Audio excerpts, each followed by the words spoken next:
So there's a man of a major company that realizes and accepts it's time for him to retire. And so he decides that he has this creative idea of how to pick his replacement as a CEO. And so he comes up with this idea to meet with the young executives. And he gathers all of them in the main meeting room, and he says he's going to be retiring in a year.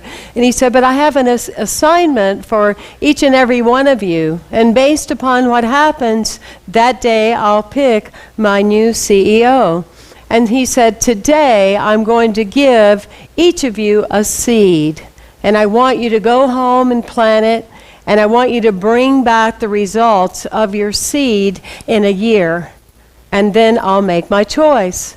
So everybody goes home and they plant their seed. And Jim particularly starts noticing that after 3 months, his seed hasn't produced anything. And he's kind of troubled by it because he's hearing other talk around the coffee room and in the hall about people are talking about their plants growing and their trees growing, and nothing's happening. And he tells his wife, he's kind of baffled by it, and he said, well, should I tell my boss? She said, no, I'd be low-key about it, you know. So anyway, the year passes, and here they all come, bringing their big trees and their plants in, and they're just smiling, and they're so happy. And here comes Jim carrying this pot with nothing growing. And so he's way back in the back corner, kind of hoping no one will notice, although a few people have already laughed at him. And all of a sudden, the head boss looks to the back of the room and says, you back there, that you don't have anything in your pot. Jim, come forward. Well, he turns as red as you can imagine, comes all the way to the front with the empty pot. And he looks around, asks Jim to look around, and he said, ladies and gentlemen, meet your next CEO. Well, Jim was just shocked. And so Mr. Boss goes on to say, well, last year, I gave all of you a seed. And what I did is I gave you boiled seeds so they would not grow. And he said, Jim is the only honest one in the group, because the rest of you took your seeds and you went and got something else in order to have it grow. But they were not the original seeds that I gave you. Now, many of you through the years have been given a lot of boiled seeds about the thinking, the feeling, the how you hold or embody the season, whether it's a holy time or Hanukkah or Christmas, or again, it doesn't matter what you call it. What matters is what you believe about it. You've been given on some traditional level what Christmas can be about. But at Unity, it's about really allowing the true you to be born, just like our youth department is learning about the creation story, to have an opportunity for something within you to be born that is new and vibrant and dynamic and energetic and filled with love just for you. I love this statement. I said it last week. I'll say it again, that the best time to plant a tree is 20 years ago. The second best time to plant a tree is now. So what seeds are you able to plant that are real and are authentic, that are not imitation, not pretentious, but they are truly the seeds of the outpicturing of your life and what your possibilities are? Does that work with you for today? So in that consciousness and in that space, today is entitled Energize Your Sanctuary. Energize your inner sanctuary for yourself. And as I was pondering this throughout the week, I was thinking about the biggest thing I needed to be aware of to keep my energy in my life to be vibrant through the years and through situations and challenges, was to realize the things I was giving my energy to that I really didn't want to be part of. I know there's a couple of you out there that know what I'm talking about. Of giving energy to events and people and circumstances and places that they no longer fit in your Santa outfit. They no longer fit in your spiritual consciousness. They no longer work, and it becomes a drudgery of walking through the space of that vibrant life that is possible for us.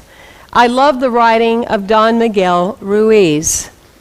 You are life passing through your body, passing through your mind, passing through your soul. Once you find that out, not with logic, not with the intellect, but because you can feel that life, you find out that you are the force that makes flowers open and close, that makes the hummingbird fly from flower to flower. You find out that you are in every tree and you are in every animal and vegetable and rock. You are that force. You're the force that moves the wind and breathes through your body. The whole universe is a living being that is moved by that force. And that is what you are. You are life. Amen? Yes, you are life.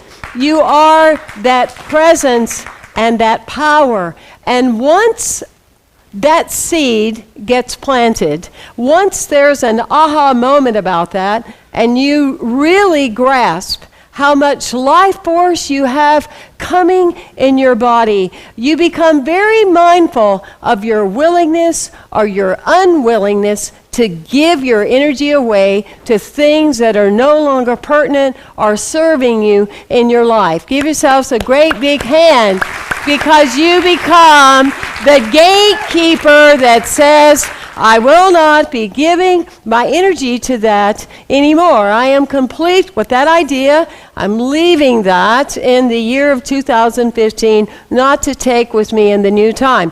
We have enough time right now to plant these seeds so we can have a wonderful holiday, Christmas, Hanukkah season. Absolutely. I have been shocked many years when I have seen ministers talk about how tired they are during Christmas. I'm so tired. It's Christmas. I'm so tired. I got a little bit left, pull it. You know, and it's, to me, it's the one time of the year I need to show you what life is.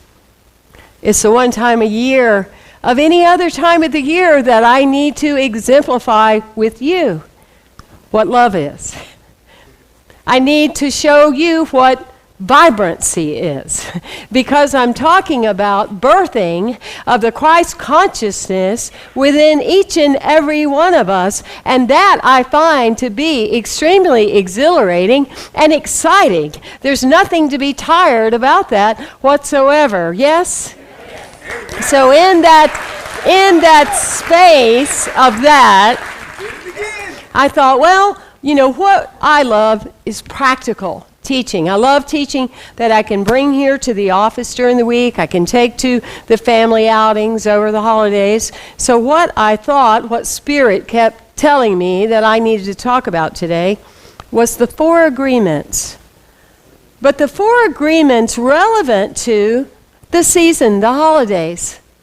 And here they are. Let's say them. Be impeccable with your word. Don't make assumptions.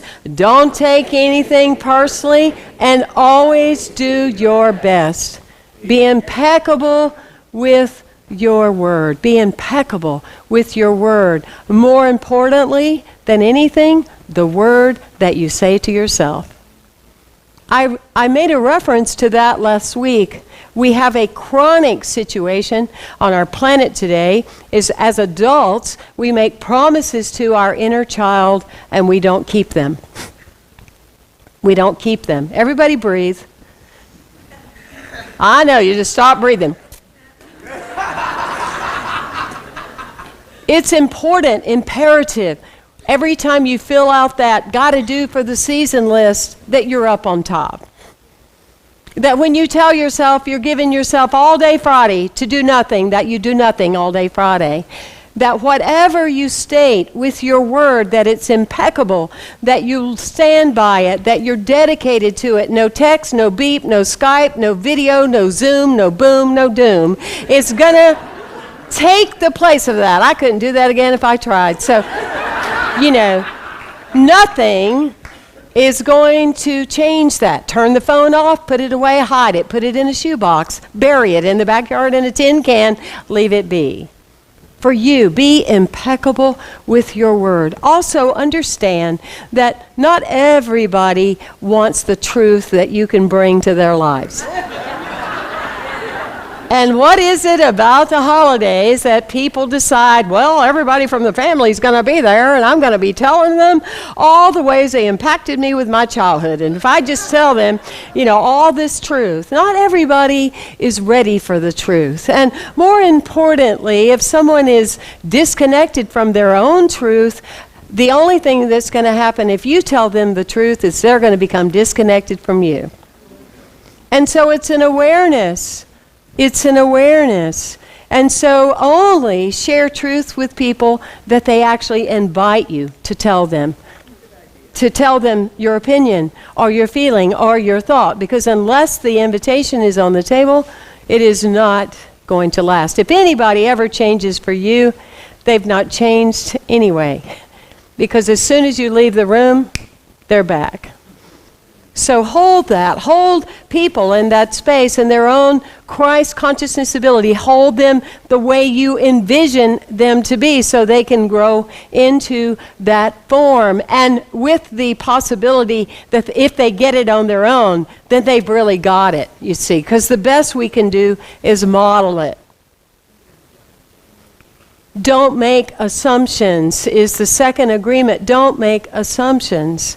Oh, so much of the holiday time is about making assumptions about what we perceive other people want us to do. Well, they're counting on us to come. They're already talking about what we're going to bring when we come, so they want us to come. And if we don't go, what would that look like? We make a lot of assumptions about what's expected of us to be and to share and to experience. Do you know that they might be thinking the same thing you are? If you say, we're not coming today, they might go running through the house dancing. Oh my gosh, they're not coming.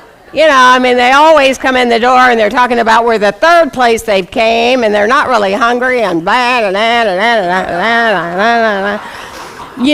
it's just like, don't make assumptions. Don't make assumptions about just the fact that for 50 years you've done the same thing on the same day, that you cannot offer yourself a new divine potential to possibly step into. It will change your life forever. I will tell you that, borrow none. When you stand in the place that says, is this mine to do now? I don't think this is mine to do. And in that decision making, not only will it be the right thing for you, it will be the right thing for everyone else. Don't take things personally. That's the third thing. So between now and January 4th, a month, do not take anything personal. Okay? People are doing the super duper whipped cream lattes, extra sugar in their diet, doing different things. The soaring of the emotional body is running wide and deep and various levels of grief, and I'm not being facetious. It's just happening on the subconscious level, yes? So don't take things personal. Anything that creates a reaction with you, a level of becoming reactive, just say, I'm going to set that aside and I'm going to revisit that January 4th. Say that with me. I'm going to set that aside and I'm going to revisit that January 4th, right? And that is an energy. So clap, because you did it. You said it. You put it out there, right? And so don't take it personal. Absolutely. And then do your best. Do your best.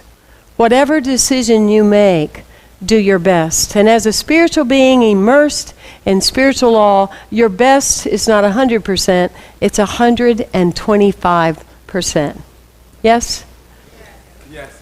Whatever you do, wherever you go, whatever casserole you're taking, whatever banquet you're bringing to the table, whatever gift that you're giving or not giving, give your best to the experience that you're really giving you. Make sure that people really get to see you. These are the seeds that if you decide today to plant them, they will bring you the true growth that you're looking for in your life. They will catapult you to a whole new level of consciousness.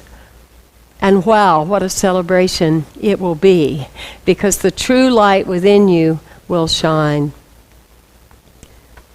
In Mark 4:26 through 27, he also said, "This is what the kingdom of God is like. A man scatters seeds on the ground, night and day, whether he sleeps or gets up. The seed sprouts and grows, though he does not know how." Does not know how. We're talking about the law of cause and effect. What seeds, decisions, form you put in place for this season, it will all be handled in ways beyond your imagination. That life force will be more dynamic than ever. And so, in grace, I'll close with a story of 4 preachers. They gathered together this time of year every year. And the question on the table for them this year was, what's the best Bible to follow? And one very adamantly said, the King James Version. Why is that? Well, it's to point, it's accurate, the right translation, it's the right one. And the other one says, oh, no, that's not it. It's the newly and international version model, the NIV. That's the one that people are really following and going with now. They didn't necessarily agree with him. The other one said, oh, no, it's the American Standard Revised Super Version. And that has even more updated language, and it's inclusive, and it's more diverse, and all that. And finally, the final preacher said, you know, for me, it's the Living Bible. That is the one. It's the Living Bible. And they, well, haven't heard of that one. We're not sure we haven't seen it. Well, that's the Bible, the man says, that my father lived. It was the way he lived. It was the way he modeled. It was the way that around the season he was in his joy. He was in his season of goodness and gratitude and being grateful. Well, my father, he lived the Bible more than anybody I've ever seen interpret one, because he modeled that particular way of life and that Christ consciousness. So for me, my Bible is the memories of what my father laid before me. May that be true for you this year. May you be the model of the Bible of consciousness, of life, of love. May you magnify and be radiant with all family gatherings and offerings. Everywhere you go, may you truly be the living energy of the Christ. Thank you for being here today. Thank you for being with us. Thank you.